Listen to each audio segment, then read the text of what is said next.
வணக்கம்.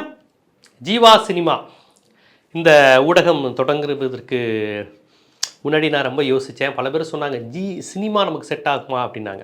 இப்படி தான் ஜீவா டுடே தொடங்கும்போது சொன்னாங்க, ஜீவா உனக்கு சினிமா தான் செட் ஆகும், சினிமா நல்லா நீ பேசுவ, சினிமா குறித்து உனக்கு நிறைய பார்வை உண்டு, நிறையா ரசிகர்கள் ரஜினி, கமல், விஜய், அஜித், சினிமா தேட்ரு, சினிமாவுக்கு முன்னாடி உள்ள அரசியல், சினிமா மாவட்ட அரசியல், பாரதிராஜாலேருந்து இப்போ உள்ள லோகேஷ் கனகராஜ் வரையும் நல்லா பேசுவ, ஸோ நீ சினிமா ஆரம்பி அப்படின்னாங்க.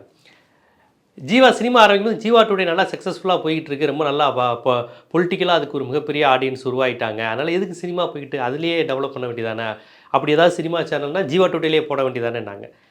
ஆனால் சினிமாக்கு என்று தனியாக ஒரு ஊடகம் வேணும்னு நான் நினச்சேன். ஏன்னா சினிமா இன்று இருக்கின்ற சூழலில் சினிமா எப்படி இருந்தது, எப்படி போய்கிட்டு இருக்கு, எப்படி போகணும் அப்படிங்கிற கோணத்தில் மக்களுக்கு சினிமாவை ஒரு சொல்ல வேண்டிய, சுவாரஸ்யமாக சொல்ல வேண்டிய ஒரு தேவை இருக்குது. சினிமா ட்ரை சப்ஜெக்டை போட்டு அறுக்கணும் அப்படிங்கிறது நோக்கம் கிடையாது. ஏன்னா நிறைய பேர் ட்ரையாக பேசினா போயிடுவான். மாற்று சினிமா, உலக சினிமா அப்படின்னு பேசிட்டு அதுக்குன்னு சில குரூப் இருப்பான், அவன் மட்டும் உட்காந்துக்கிட்டு அவனும் அதை விமர்சனம் பண்ணிட்டு போயிடுவான். ஸோ சினிமாவை நம்ம பல்வேறு தளங்களில் கொண்டு போகணும். சினிமாவும் பல்வேறு தளங்கள், பல்வேறு தரப்பினரை பேசக்கூடிய விஷயமாக இருக்கணும் அப்படிங்கிறதுல நான் உறுதியாக இருந்தேன். அந்த விதத்தில் இந்த ஜீவா சினிமா அப்படிங்கிற இந்த சேனல் தொடங்கி குறுகிய காலத்திலே நீங்கள் பெரிய அளவு ஆதரவு தந்திருக்கீங்க. இது திராவிட சினிமாக்களை பேசுகிறது, இந்துத்துவ சினிமாக்களை பேசுகிறது, தலித் சினிமாக்களை பேசுகிறது, சமூக நீதி அரசியல்னால் என்னன்னு பேசுது, ஒரு சினிமாக்குள்ளே இவ்வளோ அரசியல் இருக்கா அப்படின்னு நீங்கள் நினைக்கிற அளவுக்கு பல்வேறு விஷயங்களை இன்னும் இது பேச போகுது. பெண்களுக்கான முக்கியத்துவம் எங்கே இருக்கிறது, மாற்றுத்திறனாளிகளை பற்றிய ஒரு சினிமா, வெள்ள பேரிடர் காலத்தில் சினிமா, எந்த சூழல் நடந்தாலும் அது சினிமாவுடன் தொடர்புடையதாகவே நம்ம தமிழ் சூழலில் இயங்கும் போது நம்ம அரசியலை சினிமாவை தவிர்த்து விட்டு பேச முடியாது. சினிமாவை சரியான விதத்தில் பயிற்றுவிக்கின்ற, ரசிப்பது எப்படி என்று சொல்லித்தருகின்ற கடமையும் நமக்கு இருக்குதுன்னு நினச்சேன். அந்த விதத்தில் தான் நம்ம எம்ஜிஆர், சிவாஜி, ரஜினி, கமல், விஜய், அஜித், ஜிவி பிரகாஷ், அனிருத் காலம் வரையும் இன்றைக்கி சினிமா எத்தகைய பரிணாமத்தில் சென்று கொண்டிருக்கிறது, சினிமாவில் பேச வேண்டிய விஷயம், பேசப்படாத விஷயம், திட்டமிட்டு தவிர்க்கப்படுகின்ற விஷயங்கள், இதையெல்லாம் நம்ம கண்டுணர்ந்து இதை எப்படியெல்லாம் நம்ம கொண்டாடணும் அப்படின்னு நம்ம கண்டுபிடிப்பதற்காகத்தான் இந்த ஜீவா சினிமா. இதை பலரும் ரசிக்கிறீங்க. குறுகிய காலத்தில் இவ்வளோ பெரிய வெற்றியை தந்திருக்கீங்க. 50,000 சப்ஸ்கிரைபருங்கிறது தொடங்கிய இவ்வளோ குறுகிய காலத்தில் 2.5 மாதத்தில் ஒரு 50,000 சப்ஸ்கிரைபருங்கிறது பெரிய விஷயம். அது சினிமா சேனலுக்கு. பொலிட்டிக்கல் சேனலுக்காவது அப்படியே வந்துடுவாங்க. ஆனால் ஒரு சினிமா சேனலுக்கு பல்வேறு தரப்பட்ட ரசிகர்கள் இருப்பாங்க. அவங்க எல்லோரும் ஏற்றுக்கொள்கிற, ரசிக்கின்ற, இது சரிதான், இதில் இது விஷயம் தெரிஞ்சுக்கலாம், புது புது விஷயங்களை தராங்கன்னு நீங்கள் எதிர்பார்க்குற விஷயங்கள் நம்ம ஜீவா சினிமாவில் இருக்கிறதுனால தான் இவ்வளோ பெரிய ஆதரவை தந்திருக்கீங்க. தொடர்ச்சியாக 1 லட்சம், 1.5, 2, 2.5, 3, 5, 10 லட்சம்னு நம்ம ஜீவா சினிமா நகரணும். நம்ம ஜீவா டுடே எப்படி வளர்ச்சி பெற்று போகிறதோ அதே மாதிரி ஜீவா சினிமாவும் வளருங்கிற நம்பிக்கை எனக்கு இருக்குது. அந்த நம்பிக்கையே எனக்கு நீங்கள் தான் தந்திருக்கீங்க. ஜீவா சினிமாவும் ஜீவா டுடே போல் மிகப்பெரிய வெற்றி பெறும் அப்படிங்கிற நம்பிக்கை நீங்கள் தந்திருக்கீங்க. உங்கள் நம்பிக்கைக்கு ஏற்ற வண்ணம் நானும் சினிமாவில் பல்வேறு விதமான பரிணாமங்கள், புது படங்களுடைய விமர்சனங்கள், பழைய படங்களுடைய விமர்சனங்கள், ஒப்பீட்டு திறனாய்வுகள், இதை எப்படி பார்க்கணும், இவங்க ஏன் காணா போனாங்க, இவங்க ஏன் ஜெயிச்சாங்க, இன்னும் புது புது சினிமாக்கள், எளியவர்களுக்கான சினிமாக்கள் எப்படி வரணும். இன்றைக்கி எல்லார் கையிலையும் செல்ஃபோன் வந்துருச்சு, எல்லோரும் இன்றைக்கி சினிமாக்காரன் தான், எல்லோரும் இன்றைக்கி டேரக்டர் தான், எல்லோரும் இன்றைக்கி ஹீரோ தான். இன்றைக்கி பட்டி தொட்டி எல்லா ஆண்களும் பெண்களும் அப்படி செல்ஃபோன் முன்னாடி ரீல்ஸுங்கிற மேலே ஆடிக்கிட்டு இருக்காங்க. எல்லாருமே ஹீரோக்கள் தான்.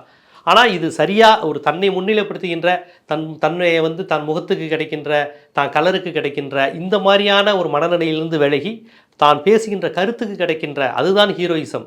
மக்களுக்கான அரசியல் பேசுவதுதான் உண்மையான ஹீரோயிசம்ங்கிறத தனிநபர் துதி இல்லாமல் கருத்தியலுக்கும் தத்துவத்துக்குமாக கொண்டாடுகிற ஒரு ரசிகர் கூட்டத்தை உருவாக்கணும். அதற்கு சினிமா ஒரு வலிமையான ஆயுதம் நான் நம்புகிறேன்.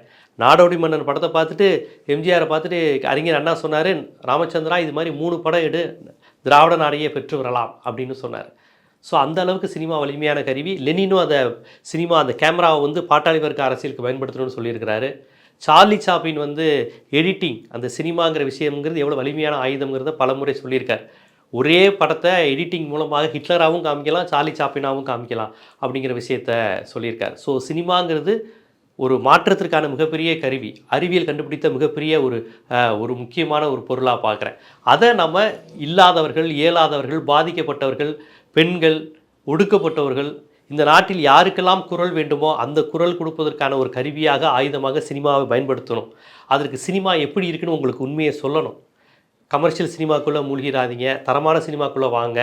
அப்புறம் ட்ரை சப்ஜெக்டாக பேசுகிறாங்க, ட்ரை ஆயிருமோ, ரொம்ப வெகுஜன ரசனையிலேருந்து விலகிடுவோமோ, இப்படின்னு பல்வேறு குழப்பங்கள் சினிமா பற்றிய ஒரு பார்வைகள் இருக்குது. அதிலிருந்தால் விலகி சினிமாங்கிறது ஒரு சுவாரஸ்யமானது, அழகானது, அறிவானது, பகுத்தறிவை போதிக்கக்கூடியது, உங்களை அரசியலுக்கு அடுத்த கட்டத்துக்கு தயார்படுத்தக்கூடிய வலிமையான ஆயுதமாகவும் சினிமா இருக்குங்கிறத எடுத்துரைக்க தான் இந்த ஜீவா சினிமா சேனல். கண்டிப்பாக வந்த அனைத்து சினிமாக்களை பற்றியும் நீங்கள் இதுவரை பார்த்திராத புதிய கோணத்தில் உங்களுக்கு சினிமா திறனாய்வுகளும் ஆய்வுகளும் விமர்சனங்களும் நேர்காணல்களும் அழுத்தமான ஆழமான உரையாடல்களும் இந்த ஜீவா சினிமா சேனலில் வந்துகிட்டே இருக்கும். பாருங்கள், உங்களுக்கு பிடிச்ச நடிகரை பற்றி பேசுவோம், நீங்கள் விமர்சிக்கிற நடிகரை பற்றியும் பேசுவோம், ஏன் உங்களை அறியாமலே உங்களை பற்றியும் பேசுவோம், உங்களுடைய ரசனையே என்னுடைய ரசனையாக இருக்கும் பேசுவோம். இந்த மாதிரி பல்வேறு விதங்களில் இது நம்ம நினச்சதாச்சே, இது நம்ம சேனலாச்சே, இது கரெக்டாக சொல்கிறாரே அப்படிங்கிற மாதிரியான ஒரு ப்ராக்சிமிட்டி உறவு ஜீவா சினிமாவுக்கும் தமிழ்நாட்டுக்கும் என்றைக்கும் உண்டு. அது தொடர்ந்து கொண்டே இருக்குங்கிறதுக்கு ஒரு மிகப்பெரிய சாட்சியாக தான் குறுகிய காலத்தில் 50,000 சப்ஸ்கிரைபரை தந்து நீங்கள் என்னைய வாழ்த்திருக்கீங்க. உங்களுடைய அன்பும் வாழ்த்துக்களுக்கும் நான் என்றும் நன்றிக்குரியவனாக இருப்பேன். நன்றி.